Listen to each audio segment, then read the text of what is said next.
नमस्कार. शुभदा विद्यालय यूट्यूब चॅनलमध्ये पुन्हा एकदा आपल्या सर्वांचं मनापासून स्वागत. आज आपण इयत्ता 10वीच्या वर्गाचा इलेक्ट्रिकल टेक्नॉलॉजी या टेक्निकलच्या विद्यार्थ्यांचा तास घेणार आहोत आणि या तासाला आपण इलेक्ट्रिकल टेक्नॉलॉजीची 2020ची बोर्ड प्रश्नपत्रिका आपण या ठिकाणी उत्तरासहित सोडवणार आहोत. ही प्रश्नपत्रिका एकूण 80 गुणांची आहे आणि ही सोडवण्यासाठी आपल्याला 3 तासाचा वेळ हा दिला जाणार आहे.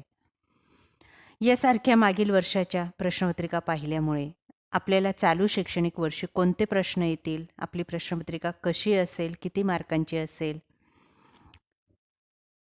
या सर्व गोष्टींचा अंदाज बांधता येतो. त्यासाठी मित्रांनो हा व्हिडिओ शेवटपर्यंत पहा, व्हिडिओला लाईक करा आणि यासारखे नवनवीन व्हिडिओ पाहण्यासाठी आपल्या चॅनलला सबस्क्राईब करून डिस्क्रिप्शन बॉक्समध्ये दिलेली प्लेलिस्ट पहा.